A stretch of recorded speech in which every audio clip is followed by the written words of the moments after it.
আজকে মুসলিম বিশ্ব যে ক্রান্তিকাল অতিক্রম করছে, ফিলিস্তিনের মাটিতে প্রতিদিন যেভাবে পাখির মতো পশু প্রাণীও মনে না করে, কীট পতঙ্গ মনে না করে, যেভাবে প্রতিনিয়ত শত শত মুসলমান মানুষকে, বিশেষ করে শিশুদেরকে হত্যা করা হচ্ছে, এই বিপদ, এই সমস্যা থেকে নাজাত এবং বাঁচার উপায় ইতিহাসে আছে।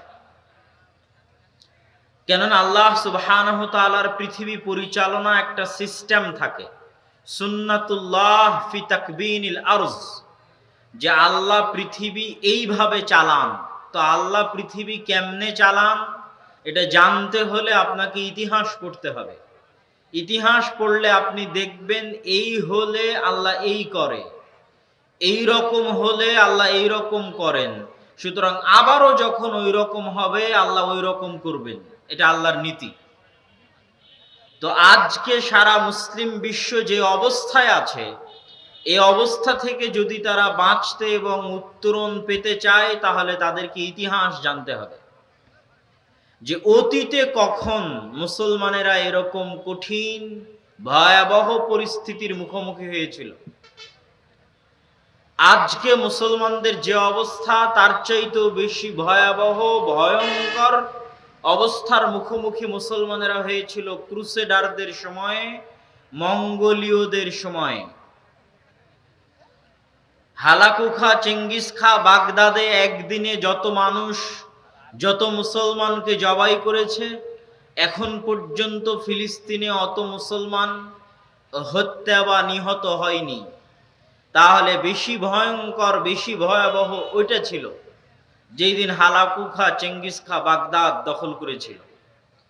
বেশি ভয়াবহ, বেশি ভয়ঙ্কর ওইটা ছিল যখন 100 বছরের ব্যবধানে একদিকে ইউরোপ থেকে আসা ক্রুসেডার, আর একদিকে চীনের পাশে মঙ্গোলীয় থেকে যাওয়া মঙ্গলেরা, এই দুই বিশাল স্রোতে গোটা মুসলিম বিশ্ব উথাল পাথাল হয়ে গেছিল। সেই সময় ছিল আরো ভয়ঙ্কর, আরো ভয়াবহ। ওই সময়ে লিখিত বইগুলো পড়লে দেখবেন যে ওই সময়ের আলেম ওলামারা লিখছে, যেমন আজকে আপনাদের মধ্যে কথোপকথন আলোচনা হয় বিভিন্ন ফতোয়া মাসলা মাসাইল নিয়ে, তো ওই সময়ের আলেম ওলামারা তাদের বইয়ে লিখছে যে চেঙ্গিস খা, হালাকু খা, এই মঙ্গোলীয়রা এরাই হয়তো ইয়াজুজ আর মাজুজ। আলেম ওলামারা বইয়ে লিখেছে যে এরাই হয়তো সেই ইয়াজুজ মাজুজ, যার কথা কোরআনে এবং হাদিসে বর্ণিত হয়েছে। পরিস্থিতি এত ভয়াবহ ছিল, পরিস্থিতি এত ভয়ঙ্কর ছিল, পরিস্থিতি এত ভয়ানক ছিল।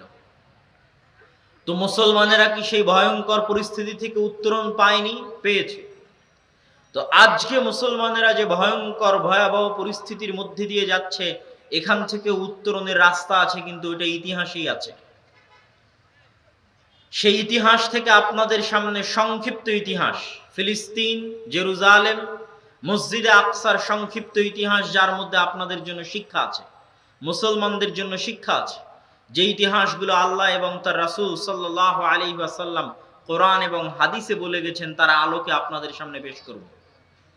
আল্লাহ সুবহানাহু ওয়া তাআলা পবিত্র কোরআন মাজিদে বলছেন, ইন্না আউওয়ালা বাইতিন উযিআ লিন-নাস বিবাক্কাহ, আসমানের নিচে জমিনের উপরে আল্লাহর ইবাদতের জন্য প্রথম যে ঘর তৈরি করা হয়েছিল তা মক্কায়। আল্লাহর ইবাদতের জন্য আসমানের নিচে জমিনের উপরে প্রথম যে ঘর তৈরি করা হয়েছিল তা মক্কায়। ফ্যানটা বন্ধ থাকে। এবং রাসূলুল্লাহ সাল্লাল্লাহু আলাইহি ওয়াসাল্লামকে আবু যর গিফারি রাদিয়াল্লাহু তাআলা আনহু বললেন, এটা বন্ধ করে দিন। আবু যর গিফারি রাদিয়াল্লাহু তাআলা আনহু রাসূল সাল্লাল্লাহু আলাইহি ওয়াসাল্লামকে জিজ্ঞেস করলেন, হে আল্লাহর নবী, পৃথিবীতে আল্লাহর ইবাদতের জন্য সর্বপ্রথম ঘর কোনটি তৈরি হয়েছে? রাসূলুল্লাহ সাল্লাল্লাহু আলাইহি ওয়াসাল্লাম উত্তরে বললেন, মক্কার কাবা। আবু যর গিফারি পাল্টা প্রশ্ন করলেন, সুম্মা আইয়ু, মক্কার কাবার পরে আল্লাহর ইবাদতের জন্য পৃথিবীতে দ্বিতীয় কোন ঘর নির্মিত হয়েছে? রাসূলুল্লাহ সাল্লাল্লাহু আলাইহি ওয়াসাল্লাম উত্তরে বললেন, আল মসজিদ আল আকসা, মসজিদে আকসা। আবু যার গিফারি পাল্টা জিজ্ঞেস করলেন, কাম বাইনাহুমা, হে আল্লাহর নবী, মক্কার কাবা আর জেরুজালেম ফিলিস্তিনের মসজিদে আকসার মধ্যে পার্থক্য কয় বছরের, ব্যবধান কয় বছরের? রাসূলুল্লাহ সাল্লাল্লাহু আলাইহি ওয়াসাল্লাম বললেন, 40 আমা, 40 বছরের ব্যবধান। তথা 40 বছর আগে মক্কায় কাবা তৈরি হয়েছে, তার 40 বছর পরে জেরুজালেমে মসজিদ আকসা তৈরি হয়েছে। এই 40 বছর কোন 40 বছর? ইব্রাহিম আলাইহিস সালাতু ওয়াস সালামের জীবদ্দশার 40 বছর, না আদম আলাইহিস সালাতু ওয়াস সালামের 40 বছর, না তারও পূর্বে আল্লাহ ফেরেশতাদের দিয়ে নির্মাণ করেছিলেন তখন 40 বছরের ব্যবধান। এই বিষয়ে আল্লাহ সুবহানাহু ওয়া তাআলা ভালো জানে। তবে ঐতিহাসিকগণ একমত যে অবশ্যই ইব্রাহিম আলাইহিস সালাতু ওয়াস সালামের পূর্ব থেকেই, নূহ আলাইহিস সালাতু ওয়াস সালামের বন্যার পূর্ব থেকেই মক্কায় কাবা এবং জেরুজালেমে মসজিদ আকসা ছিল। এবং পৃথিবী ব্যাপী যে ভয়ঙ্কর প্লাবন আল্লাহ নূহ আলাইহিস সালাতু ওয়াস সালামের যুগে দিয়েছিলেন, সেই প্লাবনে সব কিছু ডুবে গেছিল। তখন কাবা ঘরও ধ্বংস হয়ে গেছিল, মসজিদে আকসাও ধ্বংস হয়ে গেছিল। এই ধ্বংসাবশেষের উপরে নূহ আলাইহিস সালাতু ওয়াস সালামের পরে সর্বপ্রথম যিনি কাবা ঘর নির্মাণ করেন তিনি হচ্ছেন ইব্রাহিম আলাইহিস সালাতু ওয়াস সালাম। ইব্রাহিম আলাইহিস সালাতু ওয়াস সালামের সাথে যেমন কাবা ঘরের সম্পর্ক আছে, ইব্রাহিম আলাইহিস সালাতু ওয়াস সালামের সাথে তেমন জেরুজালেম মসজিদ আকসার সম্পর্ক আছে। কিভাবে ইব্রাহিম আলাইহিস সালাতু ওয়াস সালামের সাথে জেরুজালেমের সম্পর্ক, মসজিদ আকসার সম্পর্ক? ইব্রাহিম আলাইহিস সালাতু ওয়াস সালামের জন্ম ছিল ইরাকে, ইরাকের ব্যাবিলন নগরীতে। আরবিতে বলা হয় বাবেল, বিবাবেল হারুত ওয়া মারুত। হারুত মারুতের যে বিখ্যাত কল্প কাহিনী আপনাদের মধ্যে প্রসিদ্ধ আছে, সেটা বাবেল শহরে আরবিতে বলা হয় বাবেল, ইংরেজিতে বলা হয় ব্যাবিলন, যা ইরাকে, আজকের ইরাকে। সেখান থেকে নিজের পিতা আজর কর্তৃক বিতাড়িত হয়ে ইব্রাহিম আলাইহিস সালাতু ওয়াস সালাম আশ্রয় নিয়েছিলেন শামে, সিরিয়াতে। আর শাম এবং সিরিয়া বলতে আজকের সিরিয়া নয়, শাম এবং সিরিয়া বলতে আজকের জর্ডান, আজকের লেবানন, আজকের ফিলিস্তিন, আজকের ইসরায়েল এবং আজকের সিরিয়া সব মিলেই তৎকালীন শাম এবং তৎকালীন সিরিয়া। তথা আমার নবী যেমন মক্কা থেকে হিজরত করেছেন মদিনায়, আমার নবীর দারুল হিজরা ছিল মদিনা, ঠিক আমার নবীর আদি পিতা ইব্রাহিমের দারুল হিজরা ছিল জেরুজালেম, দারুল হিজরা ছিল সিরিয়া। ওই একই সমসাময়িক সময়ে লূত আলাইহিস সালাতু ওয়াস সালামের কওমকে আল্লাহ তাদের শহরকে উল্টিয়ে দেওয়ার মাধ্যমে ধ্বংস করে দিয়েছিলেন। যেই জায়গাতে আল্লাহ শহর উল্টিয়ে দিয়েছিলেন ওই জায়গাতে এখন ডেড সি, মৃত সাগর আছে, জর্ডান এবং ইসরায়েলের সীমান্তবর্তী অঞ্চলে। তো লূত আলাইহিস সালাতু ওয়াস সালামের নগরীকে যখন আল্লাহ উল্টিয়ে দিলেন, তখন লূত আলাইহিস সালামকে বাঁচিয়ে কোথায় আশ্রয় দিলেন?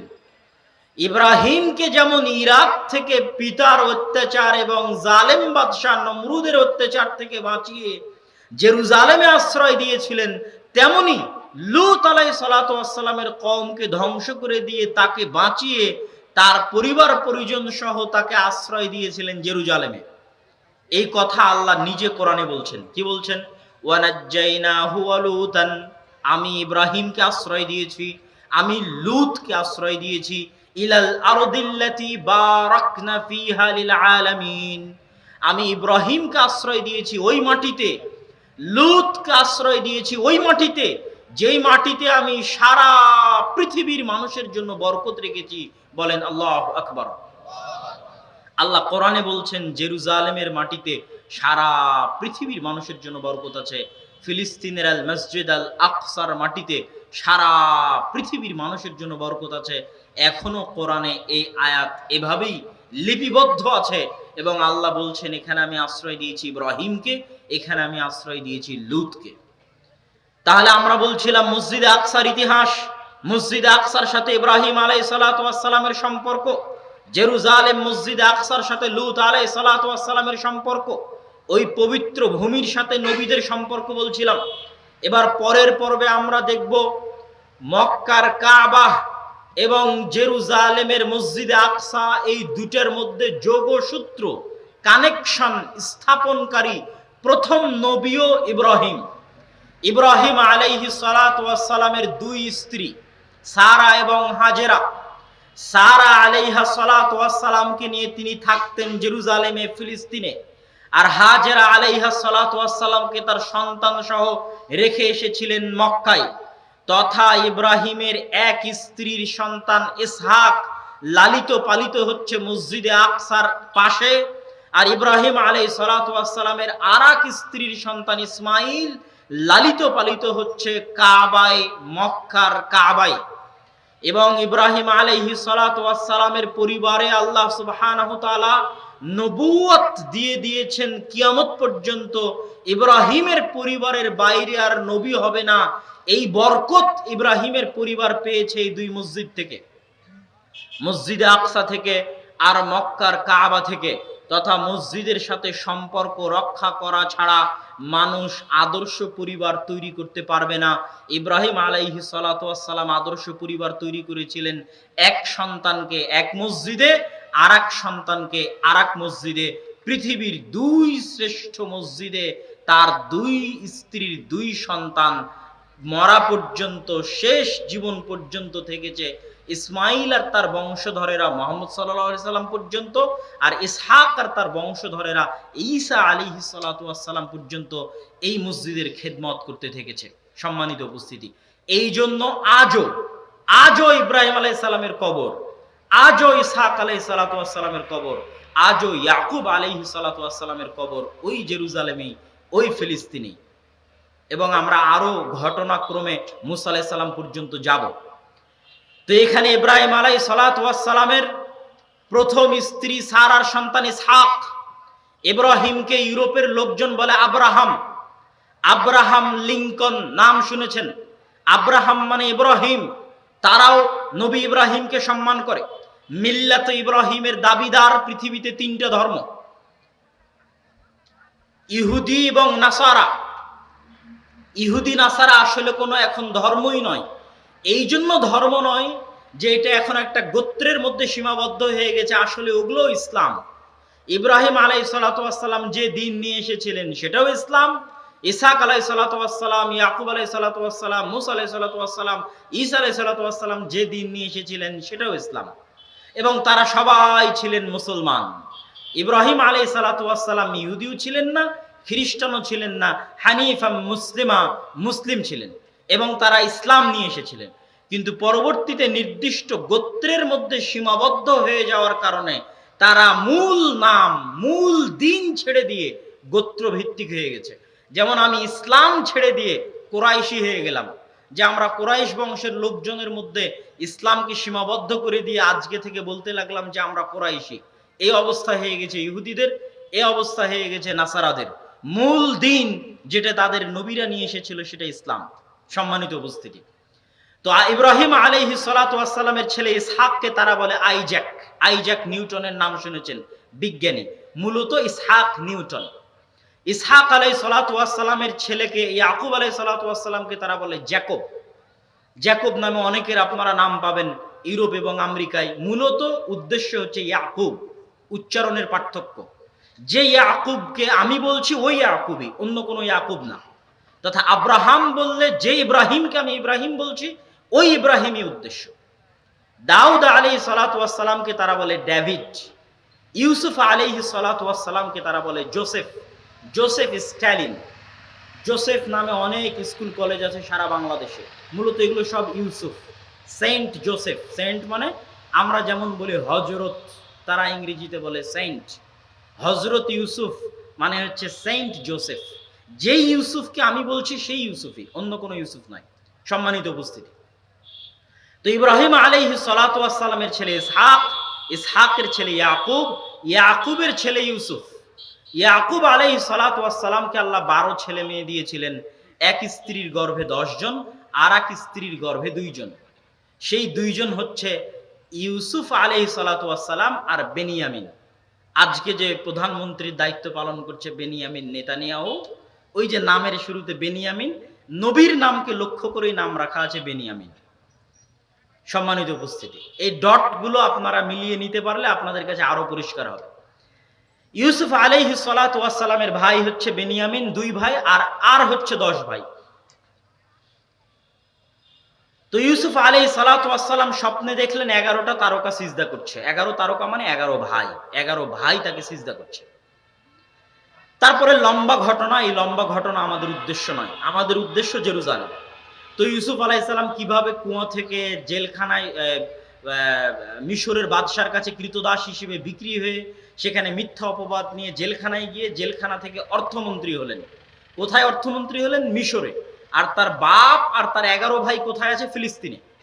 আজকেও মিশর আর ফিলিস্তিন ম্যাপে ওই রকমই, ওই কালে যে রকম ছিল। আজকেও গাজাতে আপনি কোনো ত্রাণ দিতে পারবেন না মিশরের সীমান্ত ছাড়া।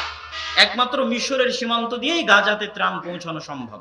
গাজার রাফা ক্রসিং দিয়ে, মিশরের রাফা ক্রসিং দিয়ে গাজায় ত্রাণ পৌঁছানো সম্ভব।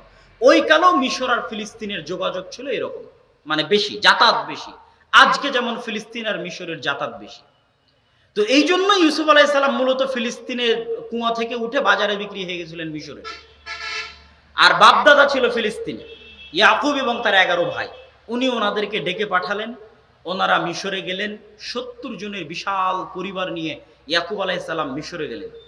200 এবং 250 বছর যাবত, ইউসুফ আলাইহিস সালামের মৃত্যুর পরেও 200-250 বছর যাবত ইয়াকুব আলাইহিস সালামের সন্তানেরা তথা বানু ইসরাইলেরা এই মিশরে সুখে শান্তিতে বসবাস করতে লাগলো, ক্ষমতার ভাগীদার হয়ে। তারপরে ফেরাউন যখন ক্ষমতা দখল করে নিল, এবার আসছে মুসা। তাহলে ইউসুফের প্রায় 400 বছর পরে মুসা, মনে রাখতে হবে। ইউসুফ আলাইহিস সালাতু ওয়াস সালামের প্রায় 400 বছর পরে ওই বংশে, তথা ইব্রাহিমের বংশে, ইসহাকের বংশে, ইয়াকুবের বংশে, ওই বংশেই মুসা আলাইহিস সালাতু ওয়াস সালামের জন্ম। তখন ফেরাউনের অত্যাচার চলতেছে 100-150 বছর যাবত। কি অত্যাচার? শিশু হত্যা। আজকে যেমন তারা টার্গেট করে শিশু হত্যা করছে ফিলিস্তিনের, একদম ইচ্ছাকৃতভাবে টার্গেট করে যে শিশু হত্যা করতে হবে, এইভাবে ফেরাউন টার্গেট করে ইচ্ছা করে শিশু হত্যা করত। আজকে যেমন তারা ইচ্ছা করে টার্গেট করে বানু ইসমাইলের, আমরা হচ্ছে বানু ইসমাইল, উম্মতে মুহাম্মাদি হচ্ছে বানু ইসমাইল, বানু ইসমাইলের মুসলমানের সন্তানদের টার্গেট করে হত্যা করতেছে শিশুদেরকে। ওই কালের ফেরাউন বানু ইসরাইলের সন্তানদের টার্গেট করে হত্যা করত। আল্লাহ সুবহানাহু ওয়া তাআলা মুসা আলাইহিস সালাতু ওয়াস সালামকে সেই ষড়যন্ত্রের মধ্যে থেকে বাঁচিয়ে তাকে নবুয়ত দিলেন। লম্বা ঘটনা, আমাদের টার্গেট জেরুজালেম। মুসা আলাইহিস সালাতু ওয়াস সালামের উপর যখন ফাইনাল অ্যাটাকে গেল ফেরাউন, মুসা আলাইহিস সালাম পালাচ্ছেন। পালাতে পালাতে সমুদ্রে রাস্তা তৈরি হলো 12টা। 12টা রাস্তা কেন? ওই যে ইয়াকুব আলাইহিস সালামের 12 সন্তান ছিল, 12 সন্তানের জন্য 12 রাস্তা। 12 রাস্তা দিয়ে সমুদ্র অতিক্রম করে যেখানে গেলেন সেটা সিনাই মরুভূমি। আজকেও লোহিত সাগরের ওই পারে ফিলিস্তিনের সাথে লাগানো গুগল ম্যাপে গেলে দেখবেন যে সিনাই মরুভূমি। ওই সিনাই মরুভূমিতেই তুর পাহাড় আছে, যেই তুর পাহাড়ে মুসা আলাইহিস সালাতু ওয়াস সালাম তাওরাত আল্লাহর পক্ষ থেকে রিসিভ করেছিলেন, পেয়েছিলেন, ওই সিনাই মরুভূমিতে আছে। আর মরুভূমি হওয়াতে কোনো পানি ছিল না, মরুভূমি হওয়াতে কোনো খাবার ছিল না। এই জন্য আল্লাহ পাথর ফেটে ঝর্ণা প্রবাহিত করেছিলেন তাদের জন্য। আসমান থেকে খাবার পাঠাতেন, মান্নার সালোয়া। আসমান থেকে মান্না সালোয়া কিভাবে আসতো? আসমান থেকে মান্না সালোয়া পাখির আকৃতিতে তাদের বাড়িতে আসতো। তারা পাখি ধরে সেটা জবাই করত, অথবা গাছে তারা কোনো পাত্র রেখে আসতো, সেই পাত্রে আসমান থেকে খাবার আসতো এবং সেই খাবার তারা ভক্ষণ করত। কেননা মরুভূমিতে কোনো খাবার উৎপাদনের ব্যবস্থা ছিল না। তো মুসা আলাইহিস সালাতু ওয়াস সালাম ফেরাউন ডুবে যাওয়ার পরে মিশরে ফেরত গেলেন না কেন? এখান থেকেই বুঝবেন জেরুজালেমের কানেকশন। মুসা আলাইহিস সালাতু ওয়াস সালাম মূলত মিশর থেকে পালিয়ে যাচ্ছিলেন না।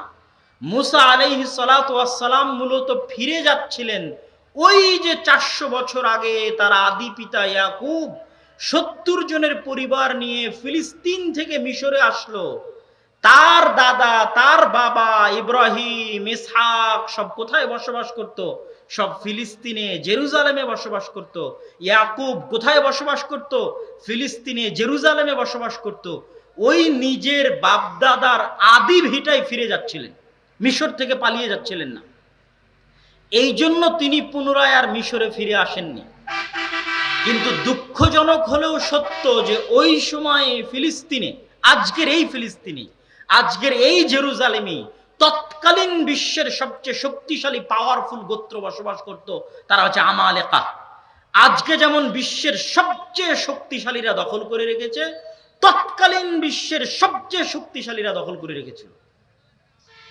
মুসা আলাইহিস সালামের উপর আল্লাহর আদেশ আসলো, যুদ্ধ করতে হবে, যুদ্ধ করে বিজয় করতে হবে জেরুজালেম। মুসা আলাইহিস সালাতু ওয়াস সালাম তার কওমকে বললেন, ইয়া কওমি দুখুলুল আরদাল মুকাদ্দাসাহ, হে আমার কওম, আল্লাহ তোমাদেরকে আদেশ দিয়েছে এই পবিত্র ভূমি জেরুজালেম বিজয় করতে হবে। উদখুলু, এই পবিত্র ভূমি জেরুজালেমে তোমরা প্রবেশ করো। আল্লাতী কাতাবাল্লাহু লাকুম, যেই মাটি, যেই ভূমি আল্লাহ তোমাদের জন্য লিখে রেখেছেন। যদি তোমরা এই যুদ্ধ থেকে পিছপা হও, ফাতানকালিবু খাসিরিন, তাহলে তোমরা ক্ষতিগ্রস্ত হবে। বানু ইসরাইলেরা কি বললো জানেন? বানু ইসরাইল বলে, ইয়া মুসা ইন্না ফিহা কওমান জাব্বারিন, মুসা, ওখানে তো দুনিয়ার সবচেয়ে শক্তিশালী মানুষজন বসবাস করে। আজকে যেমন বিশ্বের সবচেয়ে শক্তিশালী মানুষজন ওখানে বসবাস করে, তৎকালীন বিশ্বের সবচেয়ে শক্তিশালী মানুষজন ওখানে বসবাস করত। ওয়া ইন্না লান নাদখুলাহা হাত্তা ইয়াখরুজু মিনহা, এই বিশ্বের সবচেয়ে শক্তিশালী মানুষ, এরা যদি নিজে থেকে এই শহর না ছাড়ে, আমাদের পক্ষে সম্ভব নয় এই শহর বিজয় করা। ইযহাব আনতা ওয়া রাব্বুকা ফাকাতিলা, মুসা তুমি আর তোমার আল্লাহ গিয়ে যুদ্ধ করো, আর আমরা এখানে বসে থাকলাম, তুমি আর তোমার আল্লাহ যুদ্ধ করে বিজয় করো, তারপরে আমরা আসবো। বলেন নাউজুবিল্লাহ। এদেরকেই 2 দিন আগে আল্লাহ ফেরাউনের কবল থেকে বাঁচালো। কত বড় নিমক হারাম কওম! 2 দিন হয়নি, তাদের উপর যে জুলুমের স্টিম রোলার চলছিল, ফেরাউন তাদের শিশু সন্তানদের হত্যা করত, ওই ফেরাউনকে তাদের চোখের সামনে আল্লাহ ডুবিয়ে দিয়েছেন। ওয়া আনতুম তানজুরুন ওয়া ইয নাজ্জাইনাকুম মিন আলি ফিরআউনা ইয়াসুমুনাকুম সুআল আযাব ইউযাববিহুনা আবনাকুম ওয়া ইস্তাহিউনা নিসাআকুম। এই বানু ইসরাইলেরা, তোমরা স্মরণ করো ওই দিনের কথা, যেই দিন আমি ফেরাউনকে তোমাদের চোখের সামনে ডুবিয়ে দিয়েছি, যেই ফেরাউন তোমাদের ছেলে সন্তানদের ধরে ধরে জবাই করত। আর আজকে 2 দিন যায়নি, আল্লাহ আদেশ দিল যুদ্ধ করার জন্য, বলে আপনি আর আপনার আল্লাহ গিয়ে যুদ্ধ করেন। নাউজুবিল্লাহি মিন যালিক। এই জন্য আল্লাহ তাদেরকে চিরদিনের জন্য অভিশপ্ত বানিয়ে দিয়েছে। আরো যত সামনে যাবেন তত দেখবেন কেন আল্লাহ কোরআন মাজিদে তাদের জন্য বলেছে গায়রিল মাগদুবি আলাইহিম, অভিশপ্তদের রাস্তা চাই না। ইহদিনাস সিরাতাল মুস্তাকিম সিরাতাল্লাযীনা আন'আমতা আলাইহিম গায়রিল মাগদুবি আলাইহিম, অভিশপ্তদের রাস্তা চাই না। অভিশপ্ত এরাই, যাদের বর্ণনা আল্লাহ কোরআন মাজিদে দিচ্ছেন, এরাই সেই অভিশপ্ত। নবীদের সাথে এই ধরনের আচরণের কারণে তারা অভিশপ্ত হয়ে গেছে। আর এই কথাই সাহাবীরা বদরের দিন আল্লাহর নবীকে বলেছিলেন।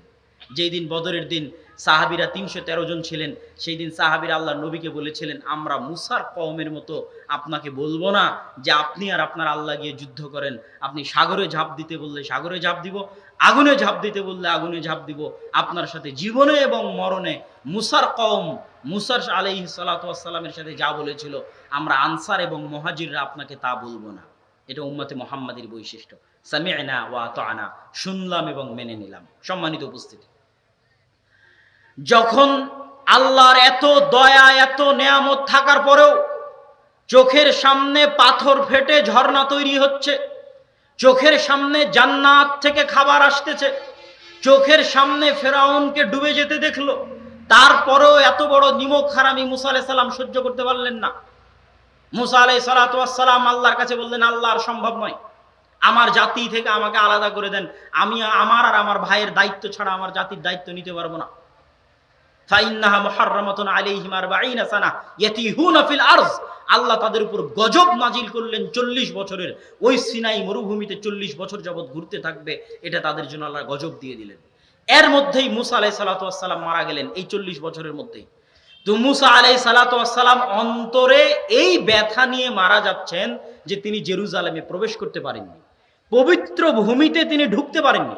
প্রত্যেক মুসলমানের অন্তরে ব্যথা থাকা উচিত যে তারা মসজিদে আকসায় যেতে পারে না। প্রত্যেক মুসলমানের অন্তরে ব্যথা থাকা উচিত যে তারা জেরুজালেমে প্রবেশ করতে পারে না। সুলতান সালাহুদ্দিন আইয়ুবী এই শপথ করেছিলেন যে যতদিন তিনি জেরুজালেমের মসজিদে আকসায় 2 রাকাত সালাত আদায় না করবেন ততদিন তিনি মক্কা এবং মদিনায় হজের জন্য সফর করবেন না। এই কষ্ট তিনি অনুভব করতেন, এই কষ্ট তিনি ফিল করতেন যে আল্লাহর 3টা পবিত্র মসজিদের একটা পবিত্র মসজিদ, পৃথিবীর সবচেয়ে পুরাতন 2টা মসজিদের একটা পুরাতন মসজিদ, পৃথিবীর সকল নবী যারা দ্বীনের দাওয়াত ইসলামের দাওয়াত নিয়ে এসেছেন তাদের অধিকাংশই এই মসজিদের আশেপাশে থেকেছেন, উঠেছেন, বড় হয়েছেন। সেই মসজিদে আমরা যেতেও পারি না, সেই মসজিদে আমরা সালাতও আদায় করতে পারি না। এই কষ্ট আপনার থাকতে হবে, এই কষ্ট আপনার ছেলে মেয়ের মাথায় দিতে হবে, যেমন সুলতান সালাহুদ্দিন আইয়ুবীর অন্তরে এই কষ্ট ছিল। তো জেরুজালেমে ঢুকতে না পারার কষ্ট নিয়ে মুসা আলাইহিস সালাম মারা যাচ্ছে। কত বছর আগের ইতিহাস বলছি আপনাকে, অথচ আজকে মনে হচ্ছে বাস্তব। আজকের জেরুজালেমের সাথে মিলিয়ে দেখেন, এটা কত বছর আগের ইতিহাস বলছি। মুহাম্মদ সাল্লাল্লাহু আলাইহি ওয়াসাল্লামেরও কত বছর আগে, ঈসা আলাইহিস সালামেরও কত বছর আগে। কোথায় মুসা আলাইহিস সালাম? তখন মুসা আলাইহিস সালাতু ওয়াসসালাম আল্লাহর কাছে দোয়া করছে, বুখারীর হাদিস, ফাসাআলাল্লাহ আইয়ুদনিয়াহু মিনাল আরজিল মুকাদ্দাসা রামিয়াতা বিহাজারিন। মুসা আলাইহিস সালাতু ওয়াসসালাম মৃত্যুর সময় আল্লাহর কাছে দোয়া করলেন, আল্লাহ, আমার কওমের নিমক হারামির কারণে জেরুজালেমে প্রবেশ করতে পারলাম না, আপনি আমার মৃত্যুটা এই মসজিদে আকসা, এই বাইতুল মুকাদ্দাস, এই জেরুজালেমের এত নিকটে আমার মৃত্যু দান করুন, যেন জেরুজালেম থেকে মসজিদে আকসা থেকে একটা ঢিল নিক্ষেপ করলে আমার কবরে এসে পৌঁছে। কত বড় ব্যথা অন্তরে থাকলে একজন নবী এই দোয়া করতে পারে। মুহাম্মদ সাল্লাল্লাহু আলাইহি ওয়াসাল্লাম বলছেন, আমি যদি আজ ফিলিস্তিনের মাটিতে থাকতাম তাহলে তোমাদের দেখিয়ে দিতাম কোথায় মুসা আলাইহিস সালাতু ওয়াসসালামের কবর আছে। সম্মানিত উপস্থিতি, মুসা আলাইহিস সালাতু ওয়াসসালামের মৃত্যুর পরে, হারুন আলাইহিস সালাতু ওয়াসসালামের মৃত্যুর পরে নতুন নবী হলেন ইউশা বিন নুন। ইউশা বিন নুনকে ওই যে খিজির আলাইহিস সালাতু ওয়াসসালামের বিশাল লম্বা ঘটনা আপনারা জানেন, যে মুসা আলাইহিস সালাম একজন যুবককে সাথে করে নিয়ে খিজির আলাইহিস সালামকে খুঁজতে বের হয়েছিলেন। যেই যুবকের প্যাকেট থেকে, থলে থেকে মাছ বের হয়ে গেছিল, ওই যুবকই ছিল ইউশা বিন নুন। যখন বানু ইসরাইলদের উপর যুদ্ধ ফরজ হয় জেরুজালেম দখল করার জন্য, তখন মাত্র আল্লাহর উপরে ইন কুনতুম মুমিনিন, যদি তোমরা মুমিন হয়ে থাকো, কত বছর আগের কথা ইউশা বিন নুন এই কথা বলেছিলেন। এই ইউশা বিন নুন নবী হয়ে গেলেন। 40 বছরের আযাব শেষ হয়ে গেল। ইউশা বিন নুন নবী হওয়ার পর বানু ইসরাইলকে বললেন, আল্লাহ তোমাদেরকে 40 বছর আযাব দিয়েছে জেরুজালেমে যুদ্ধ না করার জন্য, এবার কি তোমরা যুদ্ধ করতে চাও? বানু ইসরাইল রাজি, হ্যাঁ আমরা যুদ্ধ করতে চাই।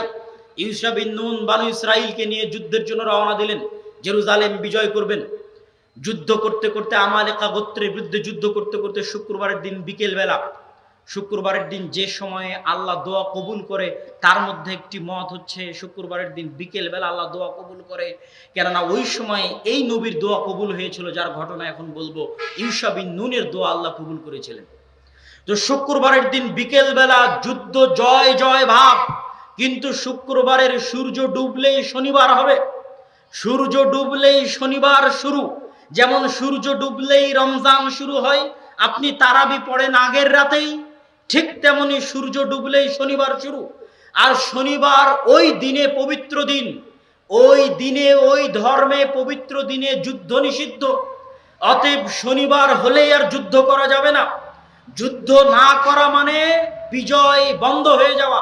পরের দিন আবার একই জাজবা, একই শক্তি নিয়ে পুনরায় যুদ্ধ শুরু করা অনেক কঠিন।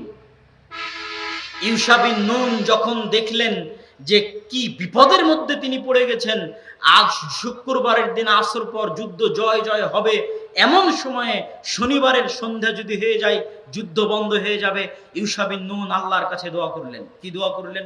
ইউশা বিন নুন সূর্যকে লক্ষ্য করে বললেন, সহিহ বুখারীর হাদিস, ইন্নাকা মা'মুরা ওয়া আনা মা'মুরুন, আল্লাহুম্মা হবিসহা আলাইনা। হাদিস সহিহ।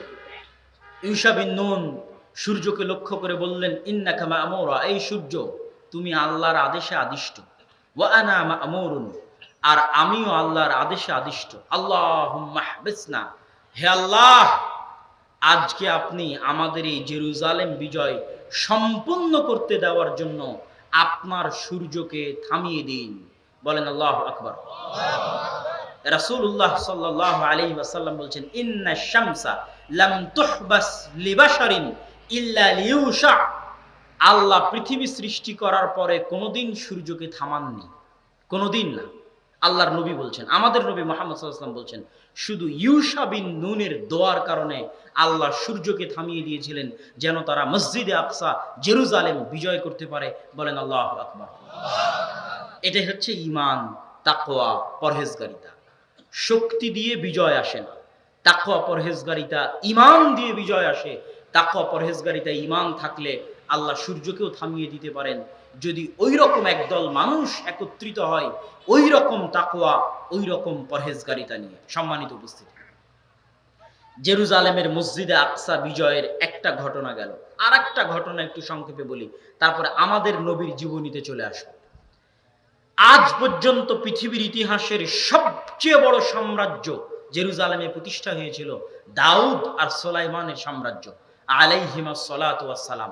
তাদের বাপ বেটার চাইতে বড় সাম্রাজ্য পৃথিবীতে আর আগেও কোনোদিন হয়নি, পরেও কোনোদিন হবে না।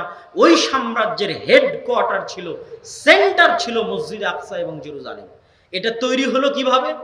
ওই ইউশা বিন নুনের মৃত্যুর পরে যখন বনী ইসরায়েলেরা আবার পথভ্রষ্ট হয়ে গেল, আবার তারা এই জেরুজালেম থেকে বিতাড়িত হয়ে গেল, তখন ওই সময়ের একজন নবী, যার নাম কোরআনে নাই কিন্তু তাওরাত জাবুর ইনজিলে বলা আছে শামুয়েল নবী নামে, কিন্তু কোরআনে শুধু নবী আছে, নবী শুধু নবী বলা আছে, নাম বলা নাই। ওই নবীর কাছে গিয়ে বনী ইসরায়েল বলল, আমরা আমাদের ঘরে ফিরে যেতে চাই, জেরুজালেমে ফিরে যেতে চাই, আপনি আমাদের জন্য একজন বাদশাহ নির্ধারণ করে দিন। তখন তাদের জন্য বাদশাহ নির্ধারণ করে দিলেন তালুত। তারা অভিযোগ উত্থাপন করলো, লম্বা ঘটনা আমরা না যাই। তালুত শামুয়েল নবীকে সাথে করে নিয়ে ১৬০০ থেকে ২০০০ বাহিনীর সদস্য নিয়ে জেরুজালেমের উদ্দেশ্যে রওনা দিলেন। আল্লাহ আদেশ দিলেন, তোমাদের জন্য পরীক্ষা আছে রাস্তায়, রাস্তায় নদী পড়বে, রাস্তায় সমুদ্র পড়বে। এই নদী এই সমুদ্রে কেউ পানি পান করতে পারবে না। ফামান শারিবা, যে ব্যক্তি এই নদী এই সমুদ্র থেকে পানি পান করবে ও যুদ্ধে অংশগ্রহণে অযোগ্য বলে বিবেচিত হবে, যুদ্ধে সে অংশগ্রহণ করতে পারবে না। পরীক্ষায় সবাই ফেল করলো, মাত্র ৩০০ জন, ৩১৩ জন পরীক্ষায় টিকলো। এই ৩১৩ জনের মধ্যে একজন ছিলেন নবী দাউদ, বয়স তখন ১৭ থেকে ২০, তখনও নবী হননি। তখন নবী শামুয়েল, আর তখন বাদশার দায়িত্ব শামুয়েল নবী দিয়েছে তলুতকে। তো তলুত আর শামুয়েল নবী মাত্র ৩১৩ জন নিয়ে যুদ্ধে অবতীর্ণ হলেন। ওই সময় তাদের একটা কথা আল্লাহ কোরআনে বলছে, ওদের ওই ৩১৩ জন যখন জালুত, জালুতকে ইংরেজিতে বলা হয়েছে জুলিয়েট, বাদশাহ জুলিয়েট। আপনি জালুত লিখলে গুগলে পাবেন না, কিন্তু জুলিয়েট লিখলে গুগলে পাবেন। ওই বাদশাহ জুলিয়েটের বিশাল বাহিনী দেখে ৩১৩ জন এরা বলছে, আমরা কেমনে, কোরআনের ভাষায় কি বলা জানেন? লা তাকাতা লানাল ইয়াউমা বিজালুত ওয়া জুনুদি। আরে আমাদের তো কোনো শক্তিই নাই, আজকে এই জালুতের বিশাল সেনাবাহিনীর সামনে আমরা তো কিছুই না। ওই ৩১৩ জন, ওদের মধ্যে থেকে ক্বালাল্লাযীনা ইয়াযুন্নুনা আন্নাহুম মুলাকুল্লাহ, ওই ৩১৩ জনের মধ্যে যারা বিশ্বাস করত যে তারা একদিন আল্লাহর সাথে সাক্ষাৎ করবে, তারা একদিন আল্লাহর সাথে দেখা করবে, তারা একদিন আল্লাহর সামনে দাঁড়াবে, ওই ৩১৩ জনের মধ্যে একদল মানুষ বলে উঠলো, কাম মিন ফিআতিন কালিলাতিন গালাবাত ফিআতান কাসীরা বিইজনিল্লাহ ওয়াল্লাহু মাআস সাবিরিন। আরে কত ছোট ছোট দুর্বল দল কত বড় বড় শক্তিশালী দলকে পরাজিত করে দেয় আল্লাহর আদেশে, আল্লাহর সাহায্যে। আল্লাহর সাহায্য, আল্লাহর আদেশ, আল্লাহর সমর্থন যার সাথে আছে, সে যত ছোট হোক, যত দুর্বল হোক, বিজয় তার ভাগ্যে আছে। এই মর্মে তারা যুদ্ধে অবতীর্ণ হয়ে গেল, যুদ্ধে তারা বিজয়ী হলো। ওই যুদ্ধেই ছিলেন দাউদ আলাইহিস সালাম, তিনি নিজে হাতে বাদশাহ জুলিয়েটকে হত্যা করেছিলেন। তারপরে আল্লাহ দাউদকে নবী বানিয়ে দিলেন। দাউদ আর সুলাইমান মিলে জেরুজালেমে বিশ্বের সবচেয়ে বড় সাম্রাজ্য কায়েম করলেন। সুলাইমান আলাইহিস সালাম জিনদের দিয়ে দ্বিতীয়বার মসজিদে আকসা নির্মাণ করলেন। আজকে মসজিদে আকসার যে সীমানা, প্রায় এই সীমানায় ধারণা করা হয় সুলাইমান আলাইহিস সালাতু ওয়াস সালামের তৈরি করা সীমানা। যদিও এখন যে মসজিদ, এই মসজিদ ওমর রাদিয়াল্লাহু তাআলা আনহুর তৈরি করা মসজিদ। ওমর রাদিয়াল্লাহু তাআলা আনহু খ্রিস্টানদের গির্জার জায়গা তো মসজিদ তৈরি করেননি, ইহুদিদের সিনাগগের জায়গা তো মসজিদ তৈরি করেননি, মক্কার দিকে এগিয়ে গিয়ে মসজিদ তৈরি করেছেন। এবার আমরা আসব রাসূলুল্লাহ সাল্লাল্লাহু আলাইহি ওয়াসাল্লামের জীবনে মসজিদে আকসার প্রভাব। তার আগে আরেকটু সংক্ষেপে বলে নেই, মারিয়াম আলাইহিস সালাতু ওয়াস সালাম এই মসজিদেরই খাদেম ছিলেন, এই মসজিদেই তার কাছে আল্লাহর পক্ষ থেকে খাবার আসতো। ঈসা আলাইহিস সালাতু ওয়াস সালাম এই শহরেই জন্মগ্রহণ করেছেন। ইয়াহইয়া, জাকারিয়া যাদের কথা আল্লাহ কোরআনে বলেছে তারা এই শহরেই বড় হয়েছেন, এই শহরে তাদেরকে মানুষ হত্যা করেছে। ঈসা আলাইহিস সালামকেও হত্যা করার চেষ্টা করেছে, ঈসা আলাইহিস সালামকে উঠিয়ে নিয়েছিলেন আল্লাহ সুবহানাহু ওয়া তাআলা। তথা এতক্ষণ যত নবীর আলোচনা করলাম সব নবী এই মসজিদ কেন্দ্রিক। ইব্রাহিম, ইসহাক, ইয়াকুব, ইউসুফ, লূত, মূসা, হারুন, ইউশা বিন নুন, দাউদ, সুলাইমান, ঈসা, জাকারিয়া, ইয়াহইয়া সব হচ্ছে মসজিদে আকসা, বাইতুল মুকাদ্দাস, জেরুজালেম কেন্দ্রিক। সম্মানিত উপস্থিতি, আমরা এই মসজিদে আকসার গুরুত্ব আপনাদেরকে বোঝাচ্ছিলাম। এবার আমাদের নবীর জীবনে তিনটা ঘটনা মসজিদে আকসার। এক, গলিবাতির রোম। পৃথিবীর আদিকাল থেকে বিশ্বে দুটো বড় বড় সাম্রাজ্য ছিল, একটা পারস্য, একটা রোমান। পারস্য মানে আজকের ইরান, রোম মানে আজকের ইউরোপ। পারস্যরা ছিল অগ্নিপূজক, রোমানরা ছিল খ্রিস্টান। পারস্যের অগ্নিপূজকদের হাতে যখন জেরুজালেম চলে গেল তখন মক্কার মুশরিকরা খুশি হলো, আর মক্কার মুমিনেরা কষ্ট পেল, মুহাম্মদ সাল্লাল্লাহু আলাইহি ওয়াসাল্লাম কষ্ট পেলেন। তখন মুহাম্মদ সাল্লাল্লাহু আলাইহি ওয়াসাল্লামকে আল্লাহ কোরআনের আয়াত নাজিল করে দিয়ে জানিয়ে দিলেন যে গলিবাতের রোম, আজকে তো রোমেরা পরাজিত হয়েছে, অদূর ভবিষ্যতে রোমেরা বিজয়ী হবে। আবু বকর রাদিয়াল্লাহু তাআলা ঘোষণা দিলেন যে বিজা সিনিন মানে 6 বছরের মধ্যে রোমেরা বিজয়ী হবে। ঠিক 6 বছরের মধ্যে রোমের খ্রিস্টানেরা বিজয়ী হলো, মুহাম্মদ সাল্লাল্লাহু আলাইহি ওয়াসাল্লাম খুশি হলেন। জেরুজালেম বিজয় করছে খ্রিস্টান, খুশি হচ্ছে মুহাম্মদ সাল্লাল্লাহু আলাইহি ওয়াসাল্লাম মক্কা এবং মদিনায়, যা প্রমাণ করে যে জেরুজালেম ইহুদির হাতে থাকার চেয়ে, খ্রিস্টানের হাতে থাকার চেয়ে একজন মুসলমানের হাতে থাকা, তার আকীদা যেটাই হোক না কেন, আমাদের খুশির কারণ এবং আমাদের দোয়া এবং সমর্থন, নৈতিক আমাদের দায়িত্ব। সম্মানিত উপস্থিতি, মুহাম্মদ সাল্লাল্লাহু আলাইহি ওয়াসাল্লামের জীবনে দ্বিতীয় ঘটনা, ক্বাদ নারা তাকাল্লুবা ওয়াজহিকা ইলাস সামা।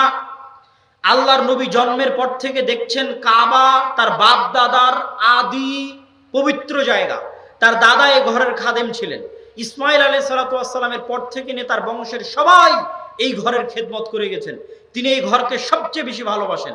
আল্লাহ এই ঘর থাকার পরেও মুহাম্মদ সাল্লাল্লাহু আলাইহি ওয়াসাল্লামকে আদেশ দিচ্ছে আপনি সালাত আদায় করেন মসজিদ আকসামুখী হয়ে। এটা তার জন্য অনেক কষ্টের ছিল।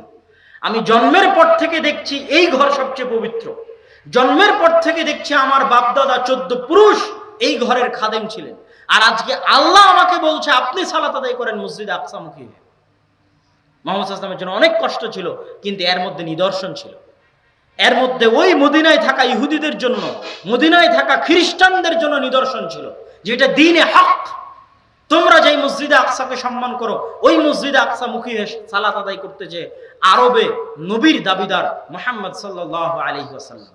এই 17 মাসের সালাত প্রথম কিবলা, আমাদের প্রথম কিবলা যেটা মুখী হয়ে আমরা সালাত আদায় করেছি, প্রথম মসজিদ মসজিদে কুবা, যেই মসজিদের দিকে করে তৈরি করা হয়েছে সেই মসজিদে আকসা।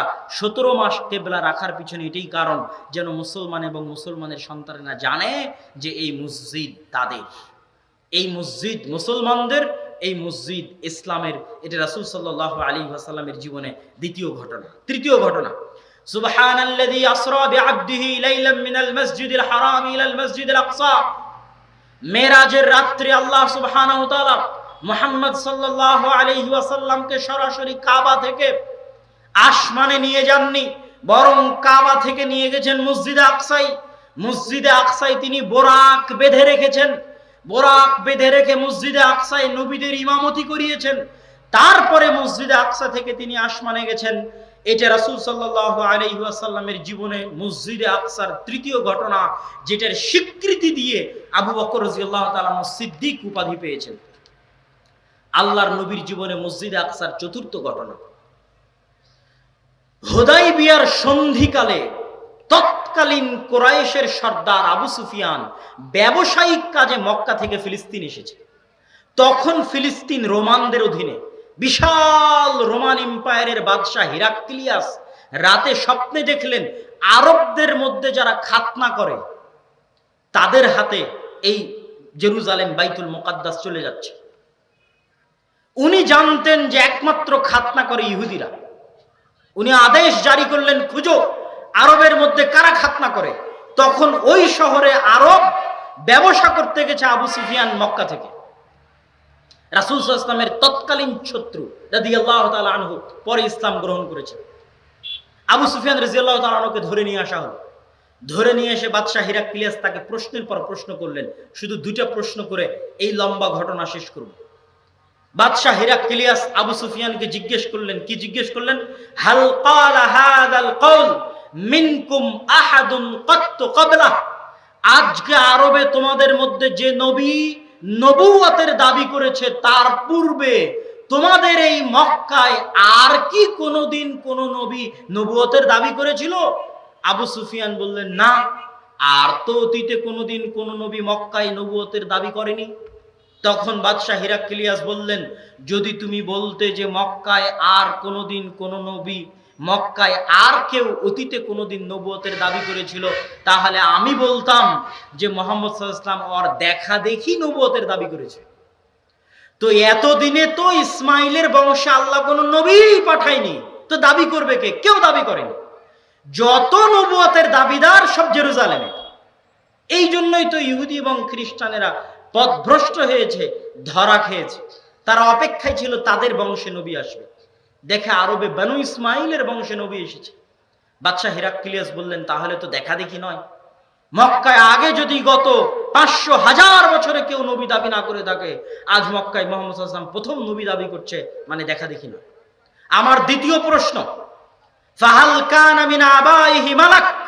মুহাম্মাদের অতীত পুরুষ কেউ কি রাজা বাদশাহ ছিল সাল্লাল্লাহু আলাইহি ওয়াসাল্লাম? আবু সুফিয়ান বললেন, না, কেউ রাজা বাদশাহ ছিল না। বললে, যদি তুমি বলতে কেউ রাজা বাদশাহ ছিল, তাহলে আমি বলতাম বাপদাদার হারানো রাজত্ব ফিরে পেতে নবুয়তের ভান ধরেছে।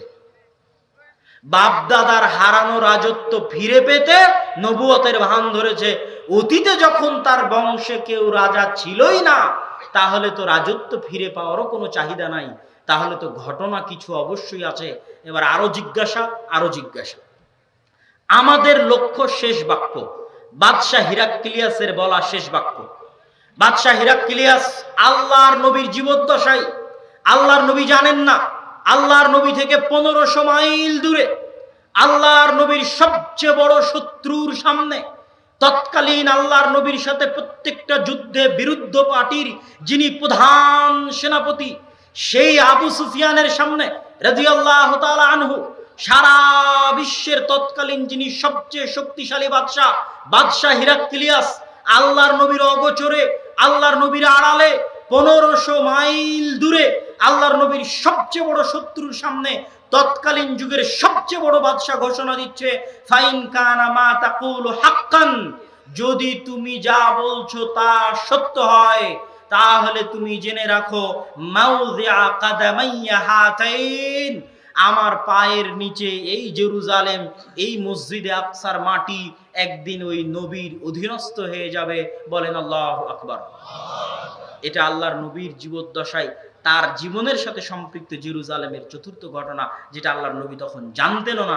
এত বড় স্বীকৃতি তৎকালীন যুগের সবচেয়ে বড় বাদশার মুখ দিয়ে আল্লাহর নবীর সবচেয়ে বড় শত্রুর সামনে, যে এই মাটিও একদিন মুহাম্মদ সাল্লাল্লাহু আলাইহি ওয়াসাল্লামের অনুসারীদের হয়ে যাবে। সম্মানিত উপস্থিতি, আল্লাহর নবী কি জেরুজালেম বিজয়ের জন্য কোনো যুদ্ধ করেছেন? জি, করেছেন।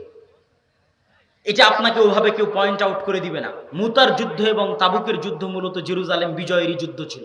কিভাবে আমি বলতেছি, মুতার যুদ্ধ যেখানে খালিদ ইবনে ওয়ালিদ, তার পূর্বে তিনজন সাহাবী শহীদ হওয়ার পর খালিদ বিন ওয়ালিদ যখন তরবারি নিলেন, আল্লাহর নবী মদিনায় বসে বললেন, সাইফুম মিন সুয়ুফিল্লাহ।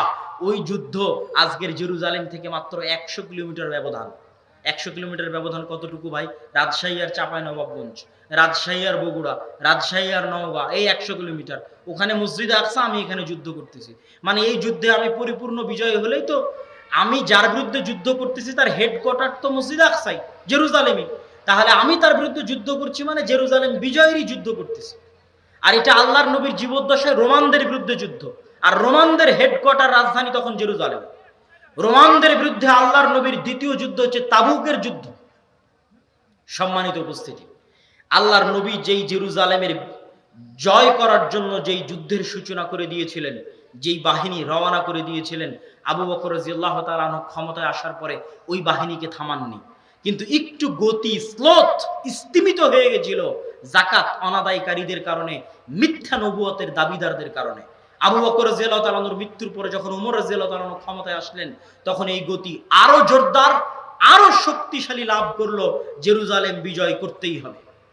আজকে আমাদের বক্তব্যের শেষ ঘটনা, জেরুজালেম বিজয়ে মুসলমানদের সবচেয়ে বড় যুদ্ধ ইয়ারমুকের যুদ্ধ। জেরুজালেম বিজয়ে মুসলমানদের সবচেয়ে বড় যুদ্ধ ইয়ারমুকের যুদ্ধ। ইয়ারমুকের যুদ্ধের আগে ওমর রাদিয়াল্লাহু তাআলা আনহু খালিদ বিন ওয়ালিদকে প্রধান সেনাপতির পদ থেকে সরিয়ে দিয়েছেন। খালিদ বিন ওয়ালিদকে প্রধান সেনাপতির পদ থেকে সরিয়ে আবু উবাইদা ইবনুল জাররাহকে প্রধান সেনাপতির দায়িত্ব দিয়েছেন। ইয়ারমুকের যুদ্ধে মুসলমানদের সৈন্য সংখ্যা 12,000, আর বিশাল রোমান এম্পায়ারের সৈন্য সংখ্যা 3 লক্ষ। 3 লক্ষ সেনাবাহিনীর সামনে 12,000 যোদ্ধা নিয়ে যুদ্ধ করা এক অসম কল্পনার শামিল। আবু উবাইদা ইবনুল জাররাহ চিঠি লিখলেন মদিনায় থাকা আমিরুল মুমিনিন খলিফাতুল মুসলিমিন ওমর ইবনুল খাত্তাব রাদিয়াল্লাহু তাআলা আনহুকে উদ্দেশ্য করে, যে আমিরুল মুমিনিন, যদি আজকে 12,000 সৈন্যবাহিনী 3 লক্ষ রোমান সৈন্যবাহিনীর সামনে পরাজিত হয় এবং তারা পৃষ্ঠ প্রদর্শন করে, তাহলে এটা মুসলমানদের জন্য বড় বিপর্যয় হবে, তারা দিন থেকে ফিরে যেতে পারে। অতএব আপনার কাছে করজোড়ে অনুরোধ, আপনি মদিনা থেকে অতিরিক্ত সহযোগিতা পাঠান। আজ ইয়ারমুকের যুদ্ধে 3 লক্ষ সেনাবাহিনীর বিরুদ্ধে 12,000 সেনাবাহিনী নিয়ে যুদ্ধ করা অসম্ভব, আপনি মদিনা থেকে অতিরিক্ত সহযোগিতা পাঠান। ওমর রাদিয়াল্লাহু তাআলা ওই চিঠির উল্টা পিঠে ওমর রাদিয়াল্লাহু তাআলা লিখে পাঠালেন, লা তুহাউবিশান্নাকা কিল্লাতাল মুসলিমিন ওয়া লা তুহাউবিলান্নাকা, তোমাদেরকে যেন ভীত সন্ত্রস্ত না করে মুসলমানদের কম সংখ্যা হওয়া, আর তোমাদেরকে যেন হত বিহব্বল না করে রোমানদের সংখ্যাধিক্য হওয়া। কেননা তোমরা জেনে রাখো, আল্লাহর সাহায্য যাদের সাথে আছে তারাই বেশি শক্তিশালী, আল্লাহর সাহায্য যাদের সাথে নাই তারা শক্তিশালী নয়। এই মর্মে ওমর রাদিয়াল্লাহু তাআলা চিঠি পাল্টা দিয়ে পাঠালেন কোনো সহযোগিতা ছাড়াই। ওমর রাদিয়াল্লাহু তাআলার ঈমান কত মজবুত ছিল, কত শক্তিশালী ছিল, কত পাওয়ারফুল ছিল, যে তিনি ওই চিঠিরই উল্টা পিঠে পুনরায় লিখে এইভাবে পাঠিয়ে দিলেন কোনো সহযোগিতা ছাড়া। চিঠি যখন আবু উবাইদা ইবনুল জাররাহের নিকটে পৌঁছলো, উনি হতবাক, উনি সাহস করতে পারছেন না। উনি তখন সহযোগী বন্ধু, যিনি তখন প্রধান সেনাপতি নন, খালিদ বিন ওয়ালিদের সাথে পরামর্শ করছেন। পরামর্শ দেন কি করতে পারি। খালিদ বিন ওয়ালিদ বলছেন, যেহেতু আমিরুল মুমিনিন কোনো সহযোগিতা পাঠাননি, তার মানে আমিরুল মুমিনিন কোনো সহযোগিতা পাঠাবেন না। অতএব আমি আপনাকে একটা কথা বলবো, যদি আপনি শোনেন তাহলে চিন্তা ভাবনা করে দেখতে পারেন। আবু উবাইদা ইবনুল জাররাহ বললেন, ঠিক আছে বলেন কি কথা। খালিদ বিন ওয়ালিদ বললেন, আপনি প্রধান সেনাপতি, কথা ঠিক আছে, তবে ইয়ারমুকের যুদ্ধের জন্য, আজকের দিনের জন্য আপনি এই যুদ্ধের দায়িত্ব আমার উপর ছেড়ে দেন। বলেন আল্লাহু আকবার। আমি খালিদ বিন ওয়ালিদ, আমার উপর আজকের জন্য যুদ্ধের দায়িত্ব ছেড়ে দেন। আবু উবাইদা ইবনুল জাররাহ খালিদ বিন ওয়ালিদের উপর যুদ্ধের দায়িত্ব দিয়ে দিলেন। ইয়ারমুকের যুদ্ধ হয়েছিল 6 দিন। 6 দিন মুসলমানেরা লাগাতার মাত্র 12,000 সেনাবাহিনী নিয়ে 3 লক্ষ সেনাবাহিনীর বিরুদ্ধে যুদ্ধ করে জয়লাভ করে সাহাবীরা 3-4 ভাগে ভাগ হয়ে গেলেন। আবু উবাইদা ইবনুল জাররাহ একটা দল, খালিদ বিন ওয়ালিদ একটা দল, এইভাবে 3-4 ভাগে ভাগ হয়ে শুধু শহরের পর শহর বিজয় করতে লাগলেন। আজকের গাজা তখনই বিজয় হলো। ইয়ারমুক যুদ্ধের পরের দিনই গাজা বিজয়, হাইফা বিজয়, তেল আবিব বিজয়, আজকের ইসরায়েল, ফিলিস্তিন, চারিদিক থেকে বিজয় করতে করতে করতে করতে সাহাবীরা চারিদিক থেকে জেরুজালেমকে ঘিরে নিলেন, মসজিদে আকসাকে ঘিরে নিলেন। মসজিদে আকসা ঘিরে রেখেছিলেন 1 মাস। 1 মাস ঘিরে রাখার মধ্যে ছিলেন 4,000 সাহাবী। জেরুজালেমের মসজিদে আকসা ঘিরে রেখেছিলেন প্রায় 4,000 সাহাবী। আরো সৈন্যবাহিনীর সদস্য ছিল, কিন্তু সাহাবী ছিল 4,000। প্রায় ঘিরে রেখেছিলেন 1 মাস। কেননা মুসলমানেরা যতবার জেরুজালেম বিজয় করেছে একবারও রক্তপাত হয়নি, ঘটেনি। পাদ্রির সাথে নেগোসিয়েশন চলছে। পাদ্রী তাওরাত জাবুর ইনজিল খুলে দেখে আবু উবাইদা ইবনুল জাররাহের সাথে তাওরাত জাবুর ইনজিলে লেখার কোনো মিল নাই। আমিরুল মুমিনিন খলিফাতুল মুসলিমিনের বর্ণনা শোনার পরে সামান্য মিল পাওয়া গেল। তখন তিনি বললেন, প্রধান পাদ্রী বলল, যদি আমিরুল মুমিনিন খলিফাতুল মুসলিমিন স্বয়ং নিজে আসে তাহলে আমরা মসজিদে আকসার চাবি, জেরুজালেমের চাবি তার হাতে সমর্পণ করে দিব। আবু উবাইদা ইবনুল জাররাহ চিঠি লিখে পাঠালেন মদিনায় খলিফাতুল মুসলিমিন আমিরুল মুমিনিনের কাছে। কি, যে আপনি যদি নিজে আসেন তাহলে চাবি আপনার হাতে সমর্পণ করা হবে। ওমর রাদিয়াল্লাহু তাআলা আনহু চিঠির উল্টা পিঠে লিখে পাঠালেন, আনা আতি, আমি আসতেছি। ওই যে বিশাল প্রসিদ্ধ ঘটনা যে ওমর রাদিয়াল্লাহু তাআলা আনহু উটের পিঠে রাখাল আর তিনি রশি ধরে টানছেন, এই সত্য ঘটনা এই সময়ের ঘটনা যখন মদিনা থেকে ওমর রাদিয়াল্লাহু তাআলা রওনা দিলেন জেরুজালেমকে উদ্দেশ্য করে, মাত্র একজন সঙ্গী সাথে নিয়ে, একজন খাদেম সাথে নিয়ে, তাও আবার পালাক্রমে, কখনো তিনি উটের পিঠে কখনো খাদেম উটের পিঠে, এইভাবে টানতে টানতে যখন জেরুজালেমের গেটের সামনে, তখন ওমর ইবনুল খাত্তাব নিজে উটের রশি ধরে টানছেন আর তার চাকর, তার খাদেম উটের পিঠে বসে আছে। বলেন আল্লাহু আকবার। এটা সত্য ঘটনা। আবু উবাইদা ইবনুল জাররাহ হন্তদন্ত হয়ে ছুটে এসে ওমর ইবনুল খাত্তাবকে বলছেন, ইয়া আমিরাল মুমিনিন ইন্নার রোমান ইয়ানজুরু ইলাইনা নাজরাতা কিল্লাহ। আমিরুল মুমিনিন করেছেন কি? আজ হাজার হাজার পাদ্রী অপেক্ষায় আছে, হাজার হাজার সাহাবী অপেক্ষায় আছে, সুদূর মদিনা থেকে আসতেছে জেরুজালেম বিজয় করতে মুসলমানদের আমিরুল মুমিনিন খলিফাতুল মুসলিমিন। আর আপনি কি অবস্থায় আজকে এসেছেন? রোমানরা তো আমাদের নিয়ে হাসি ঠাট্টা করবে। আজকে আপনি জীর্ণ শীর্ণ জামা গায়ে দিয়ে উটের রশি ধরে টানতে টানতে আজকে আপনি জেরুজালেমে প্রবেশ করতেছেন, রোমানরা তো আমাদের নিয়ে হাসি ঠাট্টা করবে। ওমর ইবনুল খাত্তাব রাদিয়াল্লাহু তাআলা আনহু বললেন, আবু উবাইদা, এই কথা তুমি বাদ দিয়ে অন্য কেউ বললে আমি কষ্ট পেতাম না, তুমি বলাতে কষ্ট পেয়েছি। শোনো, ইন কুন্না কওমান আদিল্লাহ। আবু উবাইদা, আমরা জাহেলি যুগে মক্কায় আমাদের কোনো নামগন্ধই ছিল না। আজ থেকে 30 বছর আগের কথা যদি বলি আবু উবাইদা, আজ থেকে 40 বছর আগের কথা যদি বলি আবু উবাইদা, ওমরকে মানুষ চিনত না। আমরা ছিলাম মরুভূমির রাখাল। আজকে বাংলাদেশের চাঁপাইনবাবগঞ্জের গায়ে পাঞ্জাবি আর পরনে লুঙ্গি আর মাথায় মাথল দিয়ে কেউ যদি গরুর গাড়িতে করে বিজয় করতে যায় জেরুজালেম, আর বিশাল বিশাল পারমাণবিক বম সেট করা আছে, আর বিজয় করতে গেছে জেরুজালেম, ঘটনা কিছুটা ওই রকমই, কিন্তু এটা সম্ভব। ওমর রাদিয়াল্লাহু তাআলা বললেন, কোথায় ছিলাম 30 বছর আগে, কোথায় 40 বছর আগে? কুন্না কওমান আদিল্লাহ, পৃথিবীতে আমাদেরকে কেউ চিনত না। আর আজকে কোথায়? আজকে আমি ওমরকে আল্লাহ কোথায় পৌঁছিয়ে দিয়েছে?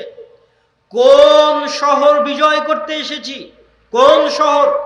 এই মসজিদই সেই মসজিদ, যেই মসজিদের এত বিশাল ঘটনা শুনলেন।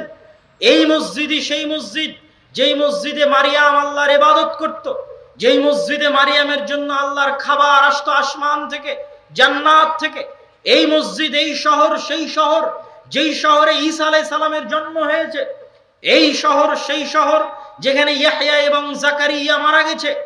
এই শহর সেই শহর যেখানে ইব্রাহিম মারা গেছে, ইসহাক মারা গেছে, ইয়াকুব মারা গেছে, লূত মারা গেছে। এই শহর সেই শহর যেই শহর বিজয়ের জন্য আল্লাহ সূর্য থামিয়ে দিয়েছিলেন। এই শহর সেই শহর যার পাশে মুসা আলাইহিস সালাম মারা গেছেন। এই শহর বিজয় না করতে পারার ব্যথা নিয়ে। এই শহর সেই শহর যেই শহরে পৃথিবীর সবচেয়ে বড় সাম্রাজ্য দাউদ আর সুলাইমান প্রতিষ্ঠা করেছিলেন। আজ কোথায় মক্কার অন্ধকার যুগ থেকে 30-40 বছরের ব্যবধানে ওমর বিজয় করতে এসেছে ওই শহর। এই শহর ওমর বিজয় করতে টাকার জোরে, ক্ষমতার জোরে, অস্ত্রের জোরে, পাওয়ারে, জামা কাপড়ে, শান শৌকতে ওমর আজকে এই শহর বিজয় করতে আসতে পারেনি। আজকে ওমর এই শহর বিজয় করতে আসতে পারছে। আ'আজ্জানাল্লাহু বিল ইসলাম। আজকে এই সম্মান আল্লাহ আমাদেরকে কোরআন এবং হাদিস ইসলাম শক্ত করে মানার কারণে, আল্লাহর নবীর রেখে যাওয়া দিন শক্ত করে মানার কারণে আজকে আল্লাহ আমাদেরকে এই সম্মান দিয়েছে। এটা না আমি রশি ধরে টানছি এই কারণে, না আমি উটের পিঠে এই কারণে, না আমার গায়ে কি জামা কাপড় আছে এই কারণে কখনোই নয়। আল্লাহর দ্বীনের অনুসরণের কারণে আল্লাহ আজকে ওমরকে এই জায়গায় পৌঁছে দিয়েছে যে কোন শহর বিজয় করছে, গোটা ইহুদিদেরকে বলেন যে তোমাদের গোটা পৃথিবী দিয়ে দেবো, জেরুজালেম দিয়ে দেবো। বলেন খ্রিস্টানদেরকে বলেন, ইউরোপ আমেরিকাকে বলেন গোটা দুনিয়া নিয়ে নাও, বাংলাদেশ পাকিস্তান সব নিয়ে নাও, জেরুজালেম আমাদেরকে দাও। দিবে না। কিয়ামতের পূর্ব মুহূর্তে যত বড় বড় যুদ্ধ সংঘটিত হবে, মালহামা আল কুবরা, সব বড় বড় যুদ্ধ এই মাটিতেই সংঘটিত হবে। এই শাম, এই সিরিয়া, এই ইসরায়েল, এই ফিলিস্তিন, এখানেই সব বড় বড় যুদ্ধ সংঘটিত হবে। আর অত বড় যুদ্ধ সংঘটিত হওয়ার কারণ এইটা ছাড়া আর কোনোটা এত বড় কারণ হওয়া মানায় না। কেননা এটাই পৃথিবীর একমাত্র কারণ যার জন্য বিশ্বের 90% মানুষ যুদ্ধে জড়িয়ে যেতে পারে। বিশ্বের 90% মানুষ যুদ্ধে জড়িয়ে যেতে পারে, এরকম দ্বিতীয় আর কোনো কারণ পৃথিবীতেই নাই। এই একটাই কারণ আছে, সেটা মসজিদে আকসা, যার কারণে ইহুদিরাও যুদ্ধে জড়িয়ে যেতে পারে, যার কারণে খ্রিস্টানরাও যুদ্ধে জড়িয়ে যেতে পারে, যার কারণে মুসলমানেরাও যুদ্ধে জড়িয়ে যেতে পারে। এই কারণে এটাকে কেন্দ্র করেই কিয়ামতের পূর্ব মুহূর্তের সব বড় বড় যুদ্ধগুলো হবে। আর আল্লাহর নবীর ওই হাদিস যে পাথর বলবে, গাছ বলবে এই যে আমার পিছনে লুকিয়ে আছে হত্যা করো, এত সহজে গাছ পাথর বলবে না। তাদের অত্যাচারের মাত্রা ওই রকম বেশি হয়ে যাবে, ওই রকম বেশি হয়ে যাবে। আজ যে অত্যাচার করছে এর চাইতেও ভয়াবহ অত্যাচার হবে। অত্যাচারের মাত্রা এত বেশি হবে যে আল্লাহর সৃষ্টি জীব তার বিরুদ্ধে কথা বলবে, আল্লাহর পাথর তাদের বিরুদ্ধে কথা বলবে, আল্লাহর গাছ তাদের বিরুদ্ধে কথা বলবে, তাদের অত্যাচারের মাত্রাতিরিক্ততার কারণে আল্লাহর গাছ, আল্লাহর পাথর তাদের বিরুদ্ধে কথা বলবে। দাজ্জালকে ঈসা আলাইহিস সালাতু ওয়াস সালাম এই জেরুজালেমেই হত্যা করবে। সম্মানিত উপস্থিতি, এই জন্য জেরুজালেম এবং মসজিদে আকসার গুরুত্ব আমাদেরকে বুঝতে হবে এবং এটাও মাথায় নিতে হবে যে এই গোটা ইতিহাসের যদি আমরা সারমর্ম করি তাহলে সারমর্ম কি দাঁড়ায়? ইউশা বিন নুন ক্ষমতা দিয়ে জেরুজালেম বিজয় করেনি, দাউদ আর তালুত ক্ষমতা দিয়ে জেরুজালেম বিজয় করেনি, ওমর রাদিয়াল্লাহু তাআলা আনহু ক্ষমতা দিয়ে বিজয় করেনি, সালাহুদ্দিন আল্লাহর দয়া, আল্লাহর রহমতে বিজয় করেছিল। আল্লাহর সাহায্য, আল্লাহর দয়া, আল্লাহর রহমত কেন এসেছিল? তাদের মধ্যে তাকওয়া, পরহেজগারিতা, দ্বীনদারিতা ছিল। আজকে আমরা মুসলমানেরা আল্লাহর সাহায্য চাচ্ছি, আমরা কতটুকু দ্বীন মানি? আর যারা আমাদের উপর জুলুম করতেছে, অত্যাচার করতেছে, ওরা ওদের দ্বীন কতটুকু মানে? পরীক্ষা করে দেখেন। যারা আজ আপনাদের উপর অত্যাচার করতেছে ফিলিস্তিনে, ওরা মুখে কয়জন দাড়ি রাখে? আর যারা নির্যাতিত হচ্ছে তারা কয়জন রাখে? পরীক্ষা করেন, মাপেন। আজ যারা জুলুম করতেছে, অত্যাচার করতেছে, তারা কয়জন পড়ালেখা নিয়ে ব্যস্ত থাকে, জ্ঞান গবেষণা নিয়ে ব্যস্ত থাকে? আর যারা নির্যাতিত হচ্ছে, মার খাচ্ছে আমরা মুসলমানেরা, আমাদের সন্তানেরা কয়জন ফ্রি ফায়ার, পাবজি, নেশা, মদ, জুয়া নিয়ে ব্যস্ত থাকে? মাপেন। আর তারা কয়জন ব্যস্ত থাকে? মাপেন। স্লোগান দিয়ে আল্লাহর সাহায্য পাওয়া যাবে না, মিছিল করে আল্লাহর সাহায্য পাওয়া যাবে না। কোনোদিন স্লোগান দিয়ে মিছিল করে নবীরা আল্লাহর সাহায্য পায়নি। আল্লাহর সাহায্য পেতে হলে ওই তাকওয়া, ওই পরহেজগারিতা লাগবে। বিশ্বাস না হলে আগে তাদেরকে দেখে আসেন।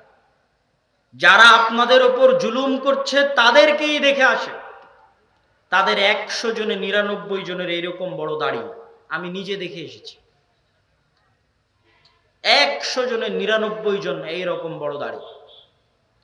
ওরা সারা পৃথিবীকে ব্যস্ত রেখেছে জুয়ায়, ওরাই সারা পৃথিবীকে ব্যস্ত রেখেছে মদে, সারা পৃথিবীকে ব্যস্ত রেখেছে নেশায়, আর ওরা সারাদিন ব্যস্ত থাকে জ্ঞান গবেষণার পড়ায়। ওরা চায় আপনাদের ছেলে মেয়েরা যদি নেশাগ্রস্ত হয়, নেশাগ্রস্ত হওয়া মানেই গোলাম হয়ে যাওয়া, নেশাগ্রস্ত হওয়া মানেই অশিক্ষিত হওয়া। আর এরকম লক্ষ কোটি নেশাগ্রস্ত মানুষকে ভেড়ি বকরির মতো, পশু পাখির মতো হত্যা করা সহজ। নেশাগ্রস্ত, জুয়াগ্রস্ত মানুষকে, শিক্ষাবিহীন মানুষকে ভেড়ি বকরির মতো হত্যা করা, পঙ্গপালের মতো হত্যা করা সহজ। এই জন্য সারা দুনিয়াতে তাদের ইনভেস্ট যে এদেরকে এগুলোর পিছনে ব্যস্ত রাখো। তারা কোটি কোটি টাকা ইনভেস্ট করেছে যেন আপনি সন্তান কম নেন। ওদের কয়টা সন্তান যান আজকে গিয়ে গণেন। যেই দেশ মুসলমানদের উপর অত্যাচার করছে তাদের গড়ে কয়টা করে সন্তান? তাদের গড়ে 90% যদি 6টা 7টা করে সন্তান না হয়েছে, তাহলে সেই দিন আপনি আমাকে এসে বলিয়েন যে আব্দুল্লাহ ভাই আপনি তথ্য দিয়েছিলেন ভুল তথ্য। গড়ে 6টা 7টা করে সন্তান, গড়ে সারা পৃথিবীতে যেখানে তারা আছে। এই জন্য টার্গেট করে আপনার শিশুকে হত্যা করে। কেন গাজায় শিশুকে হত্যা করতেছে? টার্গেট, ওখানে টার্গেট করে বম দিয়ে হত্যা করতেছে, আর এখানে সারা পৃথিবীতে আপনাদের মাথায় ঢুকিয়ে দিয়েছে ছেলে হোক মেয়ে হোক দুটি সন্তানই যথেষ্ট, এই থিওরি দিয়ে অসংখ্য সন্তানকে হত্যা করতেছে। কিন্তু সে সন্তান নিচ্ছে 6টা 7টা 10টা করে। বিশ্বাস না হলে আমি দেখে এসেছি, এই জন্য বলতেছি। আমি না দেখলে আমি আপনাকে এভাবে জোর দিয়ে তাকিদ দিয়ে বলতাম না। ফ্রান্সের রাজধানী প্যারিসে আইফেল টাওয়ারের সামনে রাত 12টায় যারা মদ খায়, জুয়া খায়, সিগারেট খায়, ওদের কয়টা সাদা চামড়ার দেখে আসে? আমি নিজে দেখে এসে আপনাকে বলছি কয়টা সাদা চামড়া। সবগুলো মুসলমানের ছেলে মেয়ে, আলজেরিয়া, মরক্কো, আফ্রিকা থেকে গেছে। ওরাই বসে থেকে রাত 12টায় ওখানে আড্ডা দিচ্ছে, মদ খাচ্ছে, জুয়া খাচ্ছে, বিড়ি খাচ্ছে, সিগারেট খাচ্ছে। নেটিভ নাই বললেই চলে, তথা ফ্রান্সের সাদা চামড়া নাই বললেই চলে। সারা বিশ্বে মুসলমানদের এই যে ভয়াবহ চারিত্রিক নৈতিক অধপতন, এটা কোথায় থেকে এসেছে? এটাও আগে আমি বুঝতাম না, এখন ইউরোপ সফরের পরে বুঝি যে কেন আমরা এরকম হয়ে গেলাম। এটা আমি এখন ধরে ফেলেছি যে আমাদের ক্যান্সার কোথায়। ওই যে আপনারা আশ্চর্য হলেন না যে বানু ইসরাইল চোখের সামনে দেখলো যে ফেরাউন ডুবে গেল, চোখের সামনে দেখছে পাথর থেকে ঝর্ণা বের হচ্ছে, চোখের সামনে দেখছে আসমান থেকে খাবার আসতেছে, তারপরও কেমনে বলছে যে আল্লাহর আপনি গিয়ে যুদ্ধ করেন? আশ্চর্য না আশ্চর্য না বলেন? আশ্চর্য। কারণ কি জানেন? ওই যে 200-300 বছর ফেরাউন ওদের উপর জুলুম করেছে, তো জুলুমের ঠেলায়, অত্যাচারের ঠেলায় মন হয়ে গেছে ছোট। কথা কি আমার বুঝতে পারছেন? মানুষ যখন স্বাধীন চলতে পারে না, স্বাধীন বলতে পারে না, স্বাধীন লিখতে পারে না, গোলাম থাকে, তখন তার চারিত্রিক বিকৃতি ঘটে। তো বানু ইসরাইলেরা 300 বছর গোলাম ছিল ফেরাউনের। 300 বছরের গোলামিতে চরিত্র নষ্ট হয়ে গেছে। একটা ধনী ঘরের আদর্শ ছেলে, যার টাকার সমস্যা নাই, যার বাপ মায়ের আদর্শ আছে, তার মন মানসিকতা কেমন উদার হবে, আর একজন যে মানুষের কাছে চেয়ে চিনতে খায়, ভিক্ষা করে খায়, তার মন মানসিকতা কত সংকীর্ণ হবে, তার চিন্তা কত ছোট হবে, আপনার সমাজে বাস্তব দেখতে পাবেন। তাহলে যেই বানু ইসরাইল 300 বছর গোলাম ছিল, ওর চিন্তা তো এরকমই ছোট হবে। কথায় কথায় ছোট উত্তরে আপনি আর আপনার আল্লাহ গিয়ে যুদ্ধ করেন, মন মানসিকতা ছোট হয়ে গেছে। এইবার আসেন মুসলমানদের কাছে। আমাদের মুসলমানদের সারা বিশ্বের সবচেয়ে বড় ক্যান্সার। মুসলমানদের সারা বিশ্বের সবচেয়ে বড় ক্যান্সার হচ্ছে ঔপনিবেশিক শাসন আমল, কলোনিয়াল সিস্টেম। যারা শিক্ষিত ছেলে পেলে আছে তারা অবশ্যই ঔপনিবেশিক শাসন আমল সম্পর্কে, কলোনিয়াল সিস্টেম সম্পর্কে পড়বে। আজকে আমরা বাংলাদেশের মুসলমানেরা আমাদের যে চারিত্রিক অধপতন, নৈতিক অধপতন, আমরা যেভাবে কামড়া কামড়ি করি, মারামারি করি, হিংসা বিদ্বেষ করি, বিদেশে উন্নত দেশগুলোতে গিয়ে দেখবেন যে তাদের মধ্যে এগুলো নাই। তাহলে আমরা বাঙালিরা কেন সারাদিন নিজেরা নিজেরা কামড়া কামড়ি নিয়ে ব্যস্ত, নিজেরা নিজেরা মারামারি নিয়ে ব্যস্ত, অথচ ইউরোপ আমেরিকার উন্নত দেশের মানুষজন এগুলো নিয়ে ব্যস্ত না? তার একটাই কারণ, আমাদের চরিত্র নষ্ট হয়েছে 200 বছরে। আমাদের ভারত, পাকিস্তান, বাংলাদেশের মুসলমানদের চরিত্র কত বছরে নষ্ট হয়েছে বলেন তো? একটু সবাই বলেন, কত বছরে নষ্ট হয়েছে? 200 বছর। 200 বছর ব্রিটিশদের গোলামি করেছি আমরা। 200 বছর ব্রিটিশদের গোলামি করার আগে যে মুসলমানেরা ছিল এই ভারতে, এই বাংলাদেশে, এই পাকিস্তানে, তারা আমাদের মতো ছিল না। মানে তাদের মন মানসিকতা আমাদের মতো ছোট ছিল না। তাদের মন মানসিকতা আমাদের মতো সংকীর্ণ ছিল না, ওরা ছিল স্বাধীন চেতা। আমাদের চরিত্র নষ্ট হয়ে গেছে 200 বছরে, যে 200 বছর আমরা ব্রিটিশের অধীনে ছিলাম। ছোট হতে হতে হতে কত ছোট হয়ে গেছে, স্যার বলা স্বভাবে পরিণত হয়ে গেছে।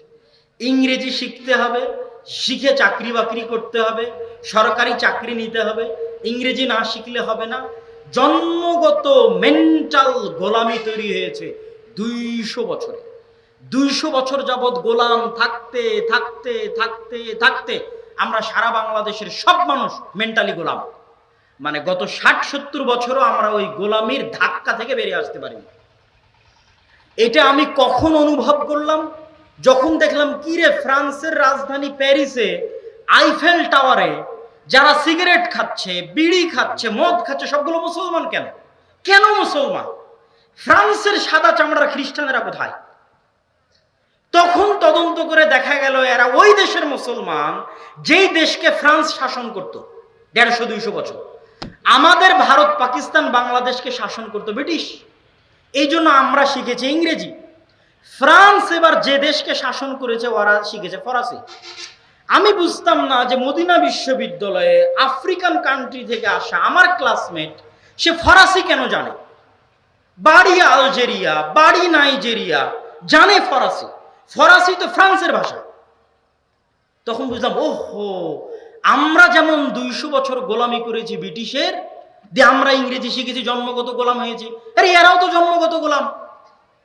গোটা পৃথিবীর সব মুসলমানই যে জন্মগত গোলাম। তখন আমার কাছে সামারি বের হয়ে গেল যে মুসলমানদের ক্যান্সার কোথায়। মুসলমানদের ক্যান্সার হচ্ছে প্রায় দীর্ঘ 150-200 বছর যাবৎ সারা পৃথিবীর সব মুসলমান দেশগুলোতে কোনো না কোনো ইউরোপিয়ান কান্ট্রির কলোনি ছিল, কোনো না কোনো ইউরোপিয়ান কান্ট্রির উপনিবেশ ছিল।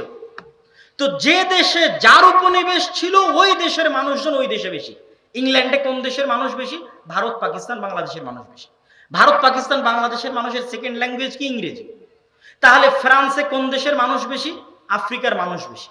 তাহলে স্পেনে কোন দেশের মানুষ বেশি? মরক্কোর মানুষ বেশি। আজকে এখন পর্যন্ত ভাগ্যিস ভালো ব্রিটিশরা আমাদেরকে একটু বেশি স্বাধীনতা দিয়ে গেছিল।